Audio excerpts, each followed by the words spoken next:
안녕하세요. 좋은스쿨의 박주원입니다. 자, 이번 시간에는요, 여러분들 일단원 내용과 관련된 기본 문제, 교재에 들어가 있는 문제 풀이 내용 들어가도록 하겠습니다. 자, 총 37번까지의 문제로 구성이 되어 있는데요. 그 중에서 이번 시간은 1에서 13번 문제까지의 생명과학 탐구 과정과 관련된 문제 내용이 되겠습니다. 여러분들 문제 풀이 강의 들으실 때는요, 처음부터 끝까지 다 들으실 필요는 없고요. 여러분들이 필요한 문제만 골라서 들으시면 되겠습니다. 자, 1번 내용 먼저 들어가도록 하겠습니다. 자, 그림은 두 가지 탐구 방법 가와 나를 나타낸 것이다. 즉, 탐구 방법을 순서에 따라서 설명이 되어 있는 부분을 가지고 어떤 탐구 방법인지 먼저 구분을 하셔야 되겠죠. 자, 가와 같은 경우는 끊임없이 관찰하죠. 끊임없이 관찰을 해서 결과적으로 결론을 이끌어내는 과정, 즉 가설이나 실험 과정이 설정되어 있지 않기 때문에 귀납법에 의한 탐구 과정임을 우리가 이해할 수 있고요. 자, 나와 같은 경우는 중간에 가설을 설정을 했고요. 실험 과정을 통해서 결론을 이끌어내는 과정이기 때문에 연역법과 관련된 탐구 과정임을 바로 잡아낼 수 있겠죠. 자, 그 다음 파스텔의 탐구 과정을 보게 되면요. 여기 보시면 생물이 없는 곳에서는 생물이 생겨나지 않을 것이다 라고 생각을 했다랍니다. 즉, 이 말은 뭘 설정했다는 얘기냐? 그렇지. 가설을 설정을 했고요. 그 다음에 말 그대로 뭘 수행하고 있어? 실험을 수행하고 있기 때문에 파스텔의 탐구 과정은 연역법이고요. 그럼 보기상의 가와 나 중에서 나 과정에 해당되는 내용임을 우리가 이해할 수 있겠죠. 됐죠? 자, 보기 내용 보겠습니다. 자, 기억 가에서는 의문에 대해 잠정적인 해답을 먼저 찾는다 그랬죠? 이때 잠정적인 해답이 바로 가설을 설정하는지 물어보고 있죠. 그래서 가는 귀납법이기 때문에 가설과 전혀 관련이 없기 때문에 틀렸고요. 자, 대조 실험이 수행되는 탐구 방법은 나이다. 이때 연역법에서 탐구 설계 및 수행을 할 때, 즉 실험을 수행을 할 때요, 반드시 집단을 몇 개에서 꼭 만들어라. 2개에서 꼭 만들어라 그랬지? 뭐하고? 대조군하고 실험군을 꼭 설정해서 가야 된다라고 설명을 드렸습니다. 자, 니은 맞고요. 자, 파스텔이가 사용한 방법 바로 나 연역법 내용이 되겠습니다. 자, 이번 내용 들어가도록 하겠습니다. 자, 생명과학에 이미 나와 있죠. 연역적 탐구 방법이다. 연역적 탐구 방법은 다시 한번 가설을 설정하고요. 그 가설을 실험을 통해서 증명해내는 과정임을 우리가 이해를 하셔야 되겠습니다. 자, 순서를 보면요. 이제 가설 설정 다음에 결과를 분석하고 있죠. 이때 결과는 실험에 대한 결과가 되겠죠. 그럼 가와 과정은 뭘 수행을 해야 되냐? 그렇지. 실험을 계획을 하고요. 계획된 실험에 따라서 이놈을 수행을 하는 단계로 보시면 되겠습니다. 그에 따라 결론 도출했고요. 불일치하면 가설을 재수정하고 일치하면 일반화시키는 과정으로 이어집니다. 자, 보기 내용 보겠습니다. 자, 기억 일반적인 원리나 법칙을 이끌어내는 과정은 우리가 결론이 가설과 일치됐을 때 나타나는 일반화 과정으로 여러분들이 잡아내시면 되겠습니다. 그래서 기억은 일반화 과정이기 때문에 가와는 관련이 없겠죠. 자, 문제에 대한 잠정적인 결론을 내린다. 가설을 다른 말로 뭐라 그러니? 잠정적 결론이라고 그랬고요. 결과 분석을 통한 이 결론 도출에서의 결론이 확정적 결론이라 표현을 했습니다. 결국 니은은 뭘 설명하고 있어? 가설을 설명하고 있기 때문에 가와는 관련이 없겠죠. 니은이 틀렸죠. 자, 또 똑같은 내용 또 나왔네요. 대조군과 실험군을 설정해서 실험을 실시한다. 다시 한번 실험 과정상에서는 반드시 대조군하고요. 실험군을 반드시 집단 2개 이상을 꼭 만들어서 진행을 시켜야 됩니다. 자, 3번 내용 들어가 보도록 하겠습니다. 자, 가는 귀납적 탐구 사례이고 나는 연역적 탐구 사례다라고 지금 이미 표현이 되어 있지만 이 내용이 나오지 않더라도요. 여러분들 내용 읽어봐서 이게 귀납법이다, 연역법이다 바로 구분할 수는 있어야 됩니다. 자, 가와 과정을 보면요. 구다리 침팬지의 행동을 끊임없이 관찰하죠. 이 관찰한 내용들을 계속 수집을 해서 결국에 이놈을 가지고 결론을 이끌어내는 과정입니다. 됐죠? 즉 가설이나 실험을 수행하지 않고 있기 때문에 가가 바로 귀납법. 됐죠? 자, 나와 같은 과정은 레디가 2개의 병을 설정을 해서 나름대로 뭘 수행하고 있어? 실험을 수행하고 있지? 그래서 나와 같은 과정이 바로 연역법 탐구 과정임을 우리가 이해할 수 있겠죠. 그럼 보기 내용 바로 가보도록 하겠습니다. 자, 기억 가에서는 가설을 설정해야 된다. 귀납법은 가설 설정과 전혀 관련이 없습니다. 기억 틀렸고요. 자, 니은 또 물어보고 있네요. 나에는 대조군이 설정되어 있냐? 즉 레디는 실험 집단을 몇 개를 만들어서 2개를 만들었습니다. 하나는 입구를 막았고요. 하나는 입구를 막지 않았습니다. 됐죠? 그래서 대조군과 실험군을 설정을 했기 때문에 맞는 내용이 되겠습니다.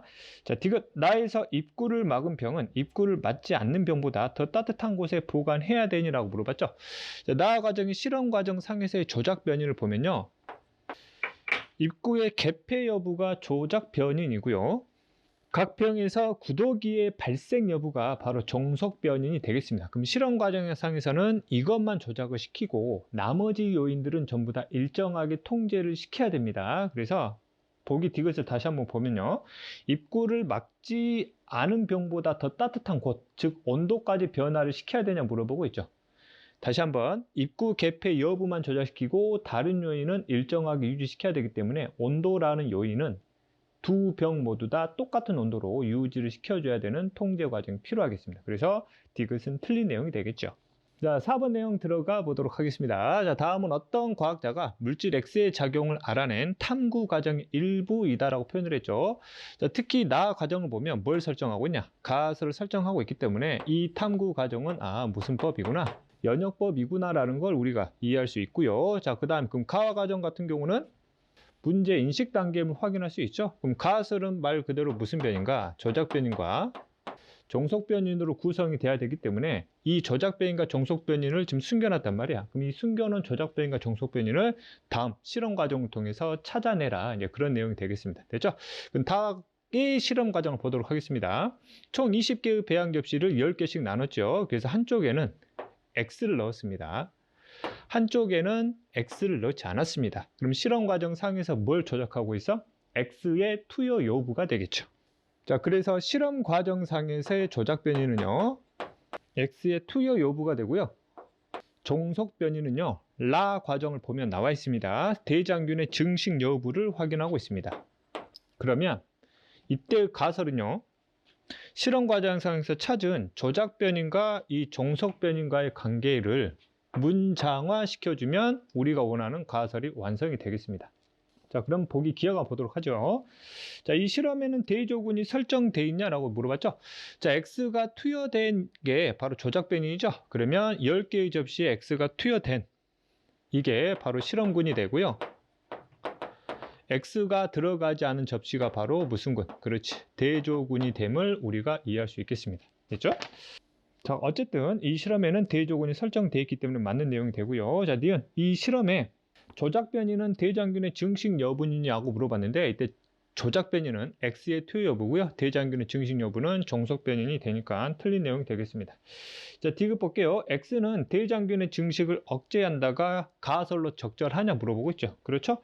X 들어갔죠. 그 다음 대장균의 증식 여부가 표현이 됐기 때문에 가설로 우리가 해석할 수 있겠습니다. 하지만 여러분들 이때 가설의 내용과 실험의 결과가 일치되지 않아도 됩니다. 왜? 가설은 아직 증명되지 않은 내용이기 때문인 거죠. 이해되겠죠?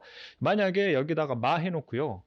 니은이라는 결론을 내렸다 그러면 이 니은도 결론의 구성이니까 조작 변인과 종속 변인과의 관계가 들어가야 되겠죠. 그런데 이 내용은 이 둘의 관계는 반드시 실험 결과와 일치되는 내용이 들어가야 되겠습니다. 자, 다음 5번 내용 들어가 보도록 하겠습니다.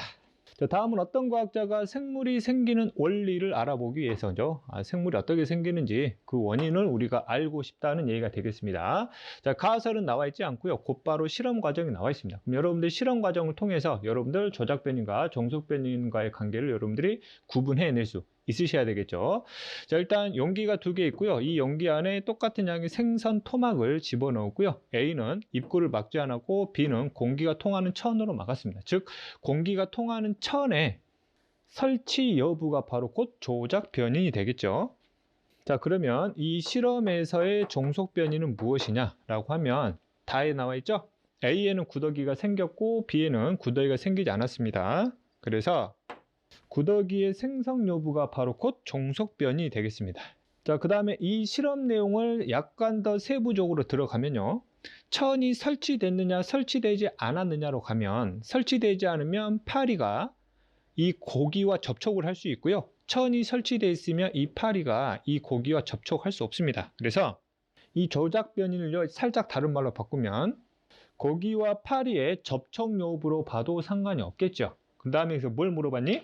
이 실험의 결론으로 가장 타당한 걸 물어봤습니다. 결론은 마찬가지로 조작 변인과 종속 변인으로 구성이 돼야 되는 내용이고요. 이 실험 결과와 일치되는 내용을 여러분들이 찾아내시면 되겠습니다. 그럼 1번 한번 볼게요.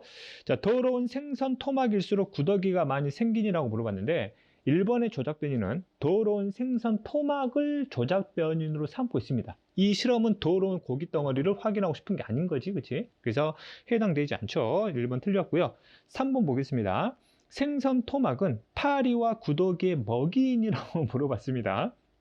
파리의 먹이의 종류를 찾고 싶은 실험이 아니야. 됐지? 파리와 고기와의 접촉 여부를 통한 구더기의 생성 여부를 알고 싶은 거지. 그래서 3번은 답이 될 수 없고요.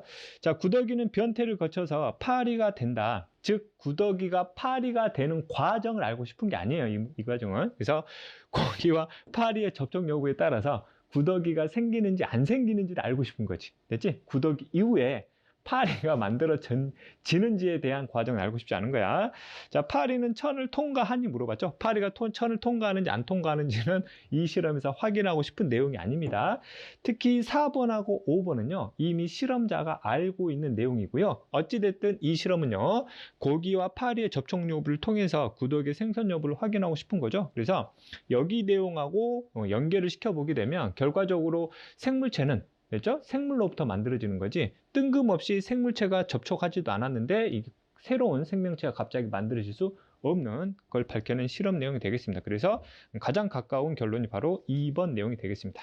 자, 6번 내용 들어가 보도록 하겠습니다. 자, 닭의 각기병에 대해서 철수가 수행한 탐구 과정의 일부다라고 표현을 했죠. 자, 가의 과정을 보니까 의문을 가졌대요. 문제 인식 단계를 보시면 되겠죠. 자, 그 다음에 나와 같은 과정이요, 가설을 설정했다 표현했습니다. 말 그대로 가설 설정 단계고요. 가설 보자마자 뭐 잡아야 되니? 그렇지, 조작 변인과 종속 변인을 우리가 잡고 가야 됩니다. 자, 내용을 읽어보면요, 현미에는 각기병을 낫게 하는 물질이 들어있을 것이다 라는 가설을 설정했는데, 이 가설을 좀 더 보기 편하게 살짝 바꿔보도록 하겠습니다. 자, 현미에 들어있는 어떤 물질이요, 각기병을 치료하는지 안 치료하는지 알고 싶은 거죠. 그럼 현미에 어떤 물질이 바로 무슨 변인?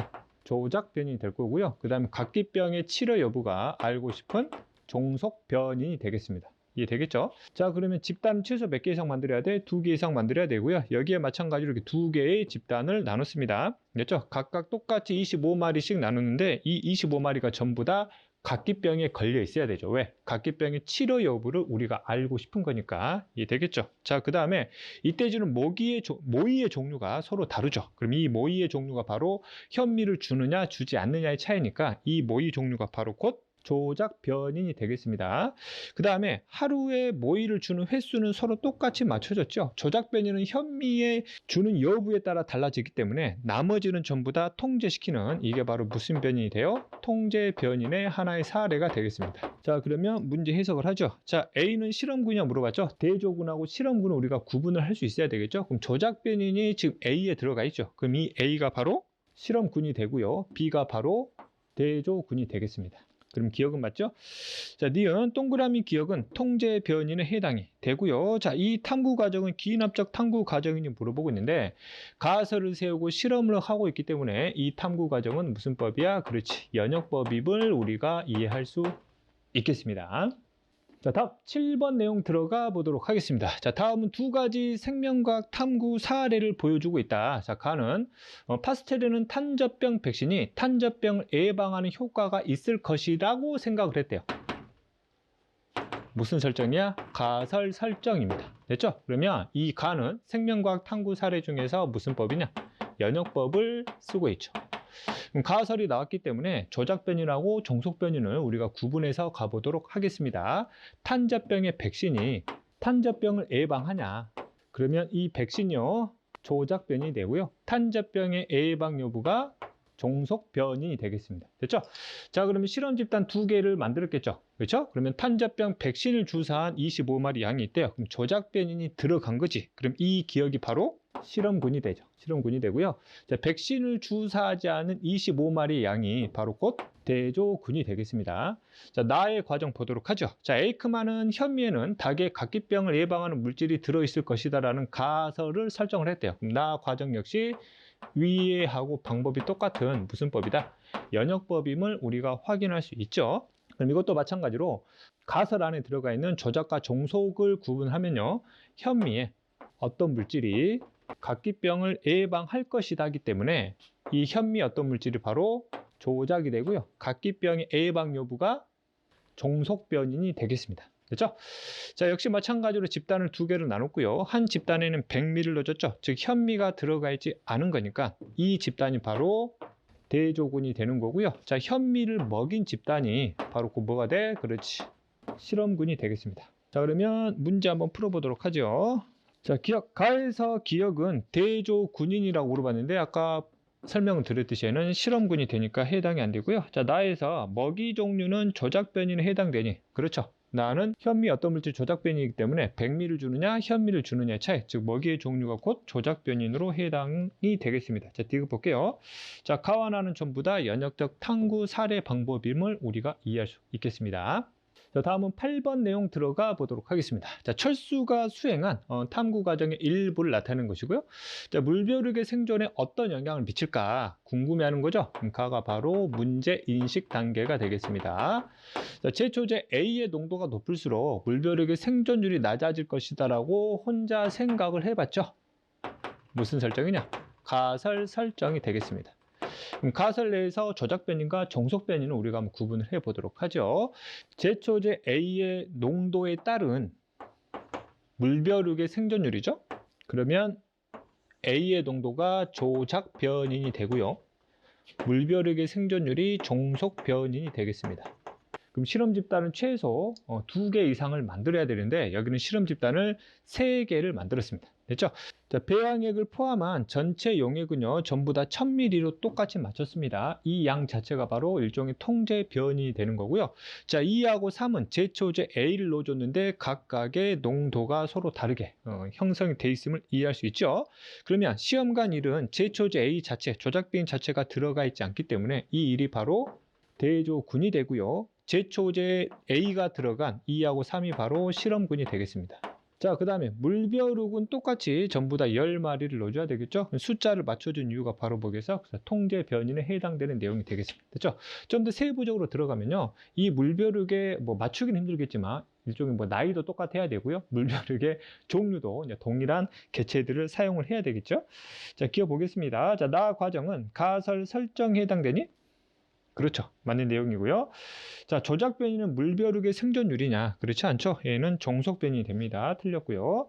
자, 변인 통제를 위해서는 시험관 1에서 3이 넣어주는 물벼룩의 종류는 전부 다 똑같아야 됩니다. 됐죠? 숫자도 맞춰주고요. 종류도 맞춰주는 그런 세부적인 통제 과정이 필요하다. 자, 9번 내용 들어가 보도록 하겠습니다. 자, 다음은 영희가 수행한 탐구 과정을 나타내고 있습니다. 자, 가 과정 보니까 꼬투리에 난 털의 개수에 따라서 이걸 먹고 사는 콩잎 갑충의 행동에 미치는 영향을 확인해 보고 싶대요. 그럼 가가 바로 문제 인식 단계가 되겠습니다. 자, 나 과정은 이제 가설을 설정하는 단계죠. 털이 콩잎 갑충의 꼬투리를 먹는 행동을 방해할 것이다. 이 내용을요 조작하고 종속변인을 구분해서 다시 한번 정리를 하면 콩꼬투리의 털 여부에 따른, 즉 얘가 바로 조작이 되겠죠. 이걸 먹고 사는 갑충의 먹는 행동의 변화를 보는 거죠. 됐죠? 그럼 실험 과정을 한번 보도록 하겠습니다. 자, 실험 집단이 총 3개가 나와 있습니다. 실험 집단을 자세히 보시면요 꽁코투리의 종류가 없는 거, 즉 털이 없는 거, 털의 개수의 차이를 드러내고 있죠. 그럼 실험 과정 상에서의 조작 변인을 보면 가설에서 세웠던 것보다 훨씬 세분화되어 있죠. 더 구체적으로 얘기하면요 콩꼬투리의 털의 수가 바로 조작 변이 되겠습니다. 자, 그 다음 가설에서 세웠던 갑충의 먹는 행동의 변화를 실험상에서는 어떤 종속 변인으로 해석을 하고 있냐면 꽁코투리의 피해 정도죠. 즉 갑충이 이걸 많이 먹으면 애는 피해 정도가 클 거니까요. 이해되겠죠? 그래서 최초의 가설에서 세웠던 내용이 실험상에서는 훨씬 더 구체화되고 있는 과정을 보여주고 있습니다. 됐죠? 그럼 결과적으로 꽁코투리에 있는 털의 수가 바로 우리가 얘기하는 조작변이 되죠? 그러면 털이 있는 게 있고 털이 없는 게 있습니다. 그럼 털이 없는 게 조작변이 포함되어 있지 않는 거기 때문에 이 C가 바로 대조군이 될 거고요. A하고 B가 털의 개수가 들어가 있죠? 그럼 얘가 바로 실험군이 됨을 우리가 이해할 수 있겠습니다. 자, 그럼 보기 내용 들어가 보도록 하죠. 자, 기억, 가는 가설을 설정하는 단계가 아니라 문제 인식 단계죠. 가설은 나와 관련이 되어 있고요. 자, 니은, 다는 변인을 통제하는 과정이니 물어봤습니다. 자, 동일한 조건의 콩잎 갑충 여러 마리를 하루 동안 굶겼대요. 그래서 애들이 먹이를 보면 일단 먹이를 먹게끔 유도를 시키는 일종의 실험하기 위한 기본 조건을 맞춰주는 과정, 즉 변인을 통제하는 과정을 보시면 되겠습니다. 그래서 A, B, C에서 A는 배부른 갑충을 넣어주고 B는 배고픈 갑충을 넣어주고 이러면 안 되겠죠. 그래서 이들의 먹이에 먹는 정도의 상태를 어느 정도 맞춰주는 통제 과정으로 보시면 되겠습니다. 자, 니은 맞고요. 자, 그 다음 종속 변이는 콩 꼬투리에 난 털의 개수다. 아니죠. 털의 수는 조작 변인이고요. 이 콩 꼬투리의 피해 정도나 갑충의 먹는 행동에 대한 내용이 바로 종속 변인에 해당이 되니까 디귿은 틀린 내용이 되겠습니다. 자, 답 10번 내용 들어가 보도록 하겠습니다. 자, 10번의 실험 내용은요, 여러분들 좀 알고 있어야 할 배경 지식이 있어야 여러분들 쉽게 해석할 수 있는 문제이긴 합니다. 일단 한번 해석을 해보죠. 자, 다음은 침 속에 들어있는 녹말 분해 효소의 작용 조건을 알아보기 위한 탐구 과정이래요. 효소의 작용 조건을 알아보고 싶다는 얘기입니다. 그러면 침 속에는 녹말 분해 효소가 있다는 얘기죠. 침 속에 있는 효소가요, 녹말을 분해하는데 이 분해 정도를 알고 싶은 거지. 뭐의 조건에 따라서? 효소의 조건을 바꿔 가지고요. 그렇죠? 그러면 효소에게 주는 이 조건이 바로 무슨 변이 돼요? 조작 변이 되겠습니다. 자, 그 다음에 이 녹말의 분해 여부죠. 이 녹말의 분해 여부가 바로 알고 싶은 종속 변이 되겠죠. 됐죠, 그치? 자, 그 다음에 실험 과정을 한번 살펴보도록 하겠습니다. 총 하나, 둘, 셋, 넷, 5개의 시험관이 있고요. 동일하게 녹말풀은 전부 다 들어가 있습니다. 됐죠? 그 다음에 똑같이 침 희석액도 전부 다 들어가 있죠. 이때 침 희석액이라는 얘기는 바로 녹말을 분해할 수 있는 효소도 전부 다 똑같이 넣어줬다, 이렇게 이해를 하면 되겠죠. 됐죠? 자, 그 다음에 나머지 중류수를 넣어줬는데 여기서 뜬금없이 염산이나 수산화 나트륨 용액이 나오고 있죠. 됐죠? 그러면 지금 이 조건을 바꾸고 있다는 얘기입니다. 그러면 첫 번째 실험 과정상에서 어떤 조건을 바꿨냐? 그러면 중류수나 염산이나 수산화 나트륨은 바로 산성 정도를, 즉 산성도를 의미하거든요. 산성도는 바로 pH라고 표현을 합니다. 됐죠? 즉 이 효소가 산성도, 즉 pH의 영향을 받는지 안 받는지를 이 실험을 통해서 확인해 보고 싶다. 즉 실험 과정상에서 이걸 조작을 하고 있다는 뜻이 되는 거고요. 참고로 염산은 산성이고요. 수산화 나트륨이 염기성, 중류수는 중성이 됩니다. 됐죠? 자, 그 다음에 또 실험 조건을 보면요. 뭐를 또 변화를 시키고 있냐면 여기서 온도를 변화를 시키고 있습니다. 됐죠? 그러면 두 번째 조건의 변화가 바로 온도 역시 변화를 시키고 있는 거죠. 그럼 이 실험은 조작 변이를 몇 개를 두고, 2개를 두고 종속 변이 하나와의 관계를 동시에 해석하고 싶은 실험 내용이 되겠습니다. 그러면 가설을 우리가 2개로 나눌 수 있죠. 자, 첫 번째 가설이요, 온도와 녹말 분해 여부와의 관계. 두 번째 가설이요, pH와 녹말 분해 여부의 관계 2개를 알고 싶다는 얘기가 되겠습니다. 됐죠? 그러면 내가 이 실험 과정을 통해서 가설이를 내가 확인을 해보고 싶다. 그러면 온도만 조작시킨, 즉 나머지 조건은 똑같고요, 온도만 다른 실험 집단을 비교 대상으로 우리가 삼아야 됩니다. 됐죠? 그러면 온도가 똑같은 C, D, E는 비교 대상이 아닌 거죠. 그러면 온도가 다른 게 A, B, C나 A, B, D나 A, B, E가 되겠습니다. 됐죠? 그러면 온도만 변화가 되고 나머지 조건은 똑같아야 되죠. 근데 C는 지금 중류수가 들어가 있는데 D하고는 염산이나 수산화 나트륨의 산성도가 다르기 때문에 산성도를 똑같이 맞춰주려면 A, B, C를 비교를 해야 되겠죠. 그렇죠? 그럼 E의 관계를 알고 싶다 그러면 A, B, C를 우리가 비교를 하시면 될 거고요. 그다음 산성도, 즉 pH와 녹말 분해 여부를 알고 싶으면 온도는 일정한 상황에서 산성도만 조작시킨 실험 집단을 비교를 해야 되겠죠. 그러면 온도는 똑같은 게 CD, E뿐이죠. 그럼 CD, E를 봤더니 산성도만 다르죠. 아, 그럼 결과적으로 얘는 CD, E를 비교하면 되겠구나라는 걸 우리가 이해할 수 있는 거죠. 이해되겠죠? 그래서 하나의 실험 안에 조작 변인이 2개 이상 나오는 실험 내용들이 약간 난이도 있는 문제다라고 여러분들 보시면 되겠습니다. 됐죠? 자, 일단 이제 보기 내용을 보죠. 이제 보기 내용 기억을 해석을 하려면 우리가 이제 기본 조건을 알아야 되는데요. 예를 들면 가설 1에 대한 조작 변인의 가설 1에 대한 실험 집단을 비교하면 우리가 A, B, C를 비교하잖아. 그럼 A, B, C 중에서 실험군은 뭐고 대조군이 뭔지를 구분해야 되겠죠. 근데 조작 변인이 온도이기 때문에 온도 자체를 우리가 이 과정에서 뺄 수는 없습니다. 그래서 온도가 들어갔네 안 들어갔네를 우리가 실험군과 대조군을 구분할 수 없다는 뜻이 되는 거죠. 그럼 결과적으로 자연 상태를 우리가 알고 있어야 됩니다. 됐죠? 참고로 침은요 중성이고요. pH가 그 다음에 인체를 기준으로 하기 때문에 이놈의 우리 인체 내 온도가 대략 한 36.5도 정도 되지 않냐? 그러면 이 온도가, 즉 이 산성도와 이 온도를 가지고 있는 실험 집단이 바로 자연 상태의 실험 집단이 되게 되죠. 그러면 이 온도와 이 산성도에 가장 적합한 실험 집단이 바로 뭐가 되는 거야? C가 되는 겁니다. 됐죠? 그래서 이 C가 바로 자연 상태의 집단인 대조군이 되고요. 나머지는 전부 다 실험군이 되겠습니다. 됐죠? 가설 1에 대한 실험 집단 A, B, C 중에서 C가 대조군, A, B는 실험군이고요. 가설 2에 대해서 C, D를 비교해봐도 A가 대조군이고 A가 실험군이 된다는 뜻이 되겠습니다. 됐죠? 그래서 보기 기억을 해석을 하려면 이런 자연 상태에 대한 배경식이 좀 깔려 있었어야 맞출 수 있는 문제인데 지금의 문제는 이렇게 물어보지는 않습니다. 여러분들 그냥 과거 문제라 이렇게 물어봤던 거고요. 어쨌든 기억은 틀리네요. 대조군이 됩니다. 자, 니은 A, B, C를 비교하면 바로 온도와 녹말 분해 여부의 관계를 우리가 확인할 수 있죠. 그렇죠? 자, 니은 보겠습니다. 자, A, B, C를 비교하는 실험에서 온도가 바로 무슨 변이냐? 조작 변이 되는 거죠. 그럼 틀렸고요. 자, pH에 따른 즉 산성도에 따른 녹말 분해 여부를 확인하고 싶으면 우리가 C, D, E를 비교하면 되겠죠. 그러면 디귿이 맞는 내용이 되겠네요. 자, 답 11번 내용 들어가 보도록 하겠습니다. 자, 다음은 어떤 과학자의 담배 식물에 대한 탐구 과정이다라고 나와 있죠.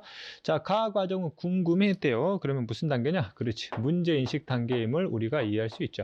자, 나 과정을 보면요. 니코틴은 곤충으로부터 담배 식물을 보호할 것이다 라고 생각을 했다랍니다. 그럼 여기서 우리가 조작 변인과 종속 변인을 구분할 수 있죠. 니코틴의 여부가 담배 식물을 보호하느냐죠. 그럼 니코틴 자체가 조작 변이 되겠죠? 담배 식물을 보호하는 게 바로 종속 변이 되겠습니다. 그럼 다부터가 바로 실험 과정입니다. 그럼 실험 과정에서는 조작 변이는 실제 어떻게 설정을 하고 있는지 한번 찾아보도록 하죠.